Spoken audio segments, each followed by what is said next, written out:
Guys ఎప్పుడైనా మీ పక్కింటి వాళ్ళ డెలివరీ పార్సెల్ మీరు కలెక్ట్ చేసుకోకండి. ఎందుకంటే విలియమ్స్ అనే వ్యక్తితో జరిగిన సంఘటన ఇది. పక్కింటి ఆయన కాల్ చేసి నేను వేరే ఊరికి వెళ్ళాను, నా పార్సెల్ వస్తుంది, కొంచెం కలెక్ట్ చేసుకోండి అని విలియమ్స్ కి చెప్పారు. స్టార్టింగ్ లో చిన్న పార్సెల్ వచ్చింది, కానీ నెక్స్ట్ రోజేమో చాలా పెద్ద పార్సెల్ వచ్చింది. అసలు ఇదేంది ఇంత బరువుగుంది అనేసి పార్సెల్ రిసీవ్ చేసుకొని ఇంటి లోపల వెళ్తుంటే మెట్కల్ పై నుంచి కింద పడింది. కింద పడిన తర్వాత అదో వింతగా ఒక సౌండ్ వచ్చింది. ఇలా విలియమ్స్ ఆ పార్సెల్ ని దొబ్బుకుంటా గ్యారేజ్ లో పెడతాడు.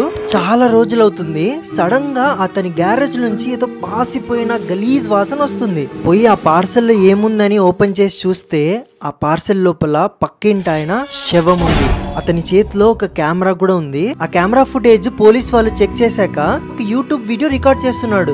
మనం పార్సెల్ చేసుకుంటే డెలివరీ చేస్తారా లేదో అనేది రికార్డ్ చేయడానికి ఇదంతా చేశాడంట. సడన్ గా ఒక సౌండ్ వినిపించింది కదా, ఆ సౌండ్ అతని మెడ విరిగిన సౌండ్.